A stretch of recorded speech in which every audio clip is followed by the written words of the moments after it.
Hello, everybody. Welcome to Your Bread and Butter Podcast. I'm Andrew Beaudry. And I'm Ryan Cummings. This week's episode, Loan and Behold, the student loan rules have changed. 3 major stories to talk about. Stay tuned. Discussions in this show should not be construed as specific recommendations or investment advice. Always consult with your investment professional before making important investment decisions. Securities offered through Cambridge Investment Research Incorporated, a registered broker-dealer. Member FINRA SIPC. Advisory services through Cambridge Investment Research Advisors Incorporated, a registered investment advisor. Cambridge and Private Financial Design LLC are not affiliated. Bread and butter.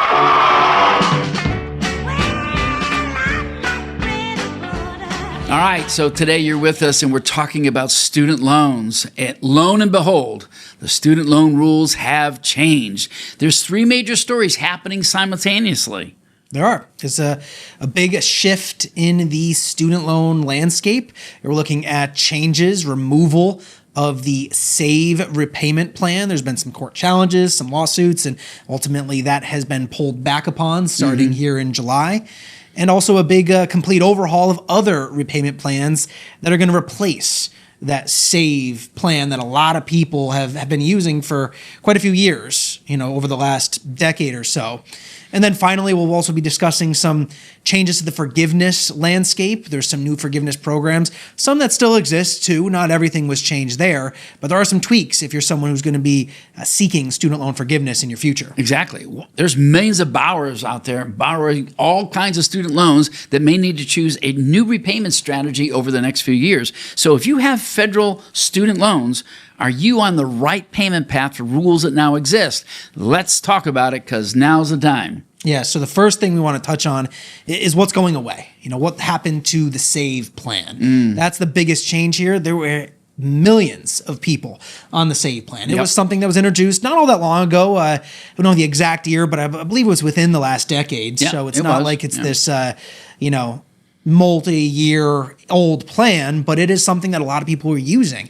The reason for it is it offered a sort of income-based repayment. It was the way it worked is it could provide nice low payments for borrowers that didn't start until you got above 225% of the federal poverty line. That's different for every person. It's not a dollar amount because depending on your family size, the poverty line is either higher or lower.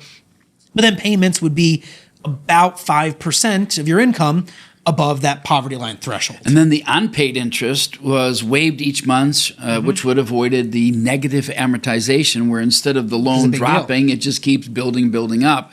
And it was faster forgiveness for some borrowers, 20-year normal forgiveness, but only 10 years if the original balance was below $12,000. Yeah, so it had lots of nice features to it, but unfortunately, it's no longer the case. That plan is gone for any people on it. Yeah, the court rulings, as part of the changes with the One Big Beautiful Bill last year, resulted in some court rulings blocking the provisions of the SAVE plan. So starting this year, and then ultimately in July, interest resumed accruing on any deferred borrowers because it was deferred due to COVID. So there were a lot of people had their loans just simply on hold still. That ended.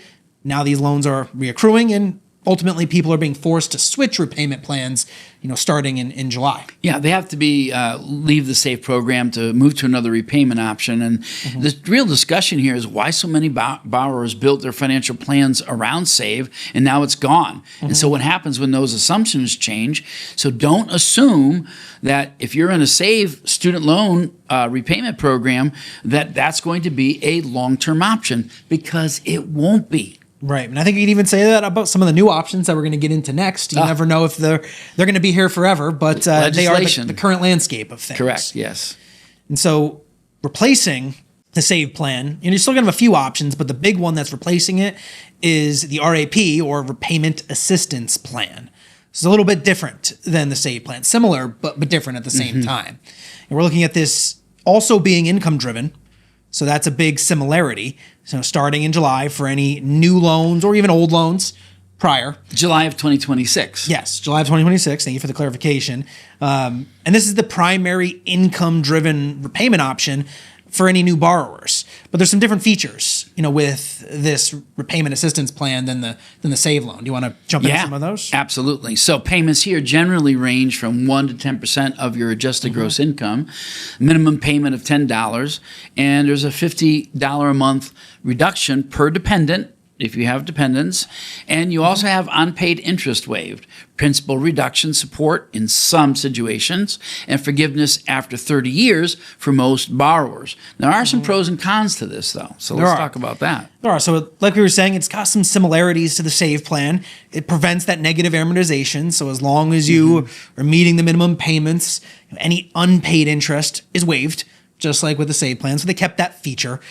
Simpler payment structure. So rather than worrying about the federal poverty line, it's just simply a percentage of your AGI, your adjusted gross income.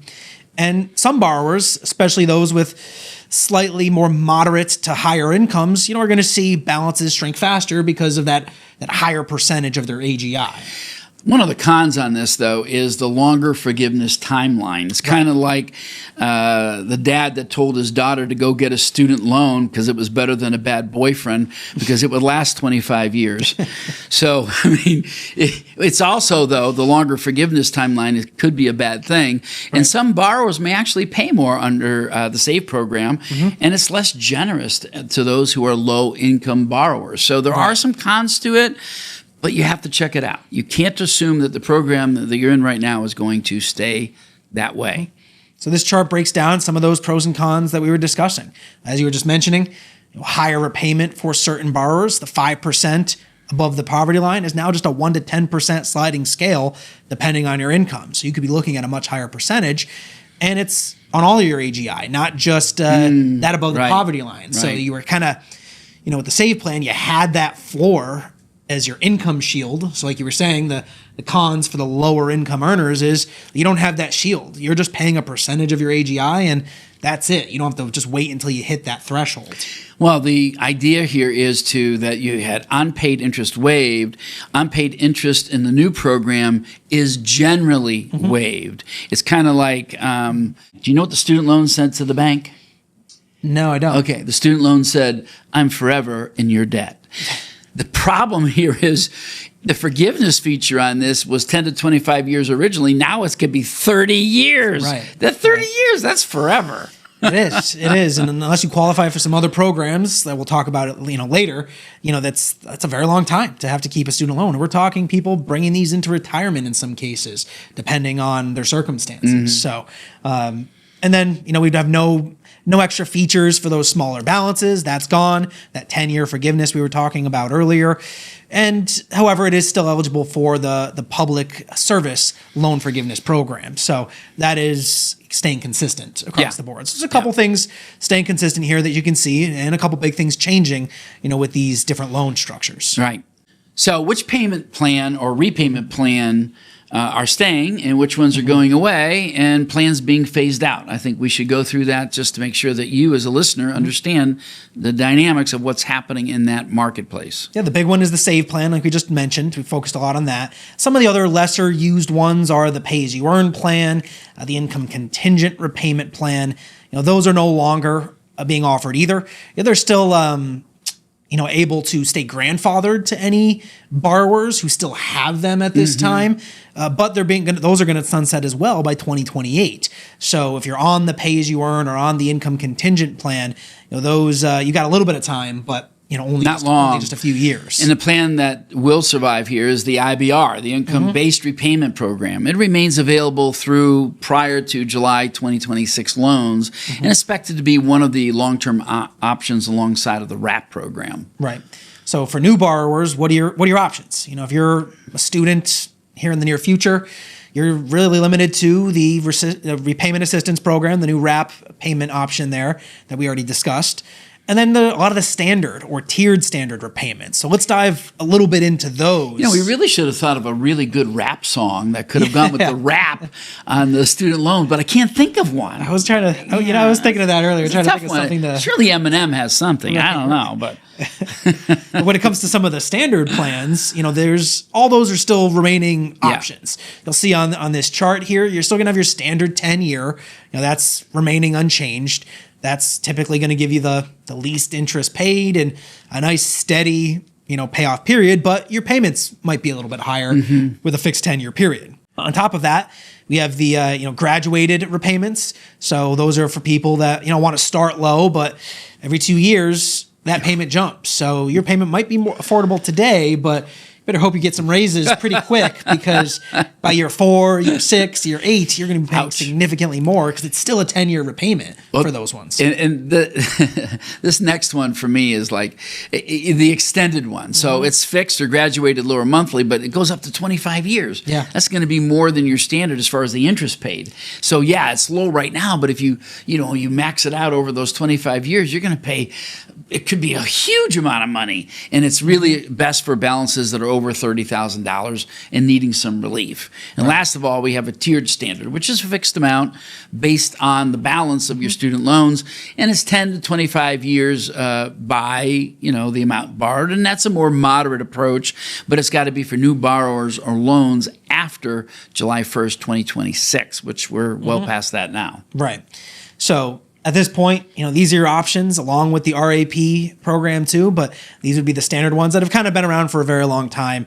And you have that, if you want that income-based one, it's really just the repayment assistance program. But for some people, especially we have some clients even that fit into this category of maybe your loan balance is high enough where repayment is a Band-Aid. Repayment is a temporary option. Maybe you're pursuing forgiveness as a more long-term, permanent option. There are still some of those programs that aren't being offered. So that would also be, we're looking at the new public service loan forgiveness consideration. I actually think that this particular shirt that I'm wearing today, the Red Sox on a 13-game winning streak as of today, I was a public service program for me to continually wear my Red Sox memorabilia here while they were in a losing streak of about 13 games. So you got to stay with it. But anyway, what really hasn't changed is that the public service loan forgiveness still offers forgiveness after 120 qualifying payments, 10 years, for eligible public service employees. So who's a public service employee?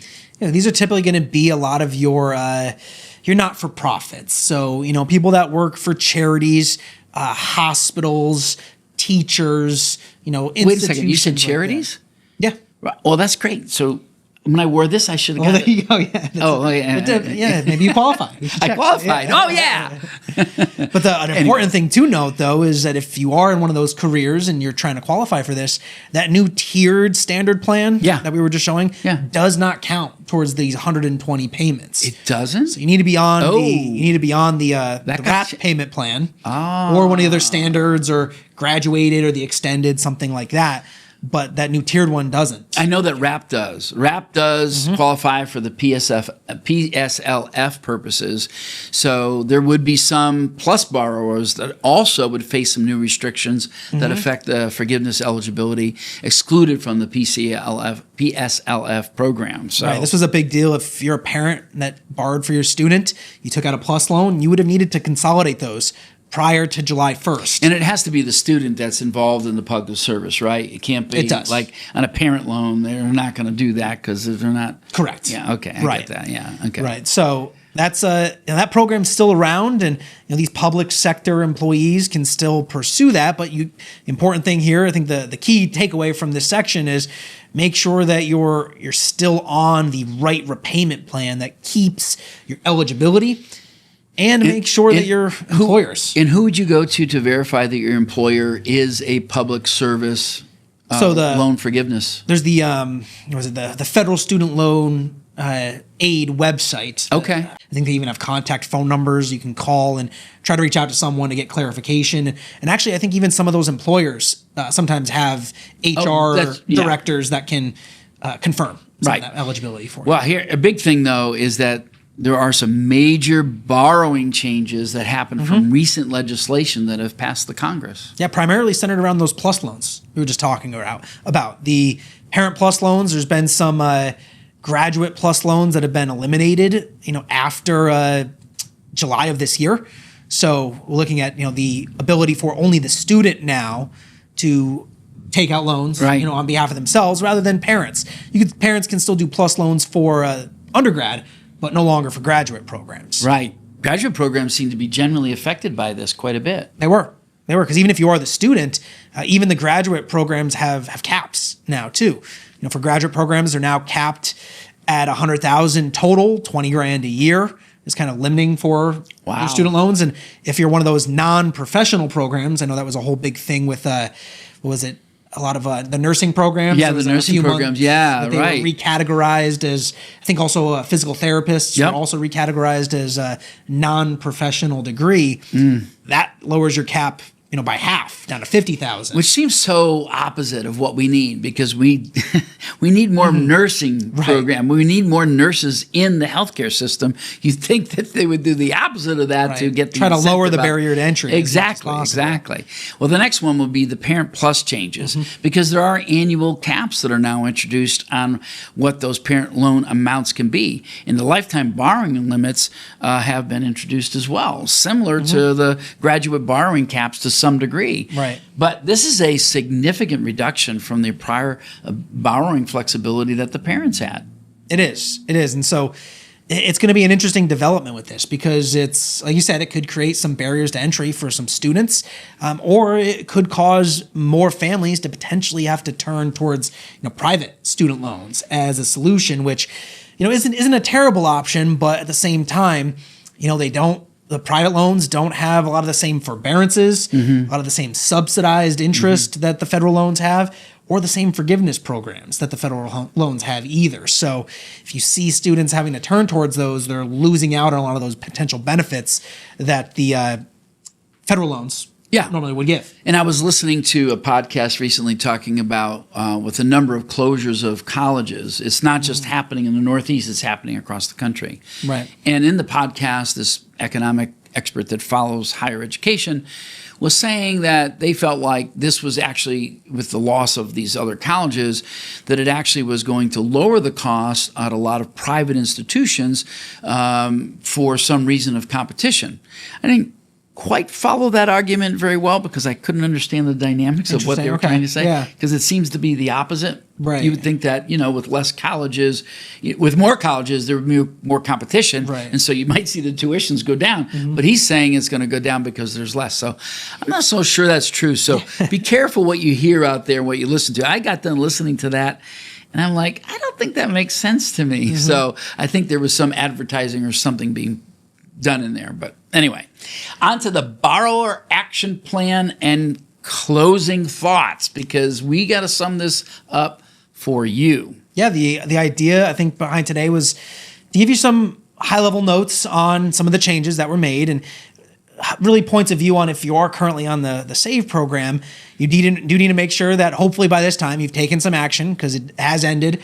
I believe there's like a 90-day grace period past July, but that deadline is coming up. So you need to make sure you've made your new choices to get off of the SAVE plan and compare the Repayment Assistance Program, the new payment plan, or any of the other payment options that we discussed earlier too, to try to find the option that best suits you and your life and your finances, and make sure you're transitioning, within these deadlines. Correct. Now, if you're somebody out there who's older, maybe one of our clients who's a grandparent or whatever, and you're not concerned with student loans, actually, if you have grandchildren, you can be. We're trying to give you enough knowledge to be a little bit dangerous here, to be able to make sure that your children and your grandchildren are aware that there are deadlines for student loans. Yeah. And there are a lot of people out there that don't realize that this has happened.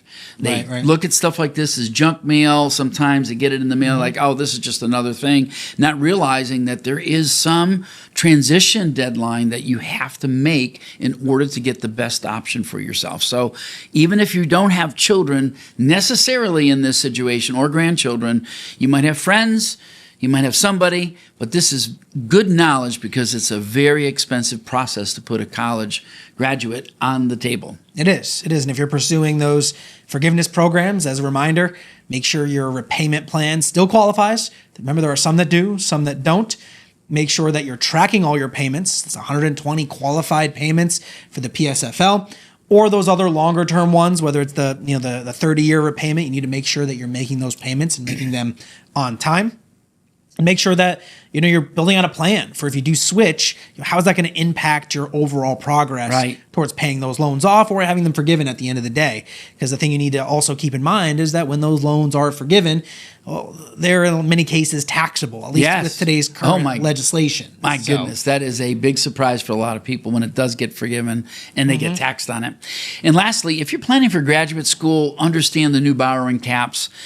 This is going to affect some of the professionals out there that were in the medical industry, not necessarily doctors and all that, but it will affect you. And recalculate your expected debt levels as you go through this school process and compare your federal and private financing options to make sure you're getting the best deal possible. Any closing thoughts on your end, Ryan? Yeah, if you are a student or a parent of a student or a student with a parent who's got an advisor, I think it's a strong benefit to maybe see if you can talk to an advisor, build out a plan. We've got a couple of clients right now who we have some that are students or were students themselves with loans. We have others that are parents helping their kids, and we're helping them navigate some of these changes and make sure that they're restructuring their loans in the right way and ultimately costing themselves the least to pay their loans off as quickly as possible and cost themselves as little interest along the way. So if you have those resources, educate yourself and try to build a plan towards your own future goals of paying off your loans. And again, if you have any questions out there, you can always call our office, email us, let us know. We'll try to get back to you with the answers to those questions.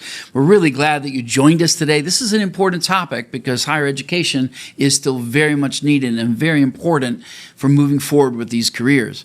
Well, thank you for joining us today. And remember, live today for the tomorrow that's in your heart. Because you'll never have more time to plan for tomorrow than you do today.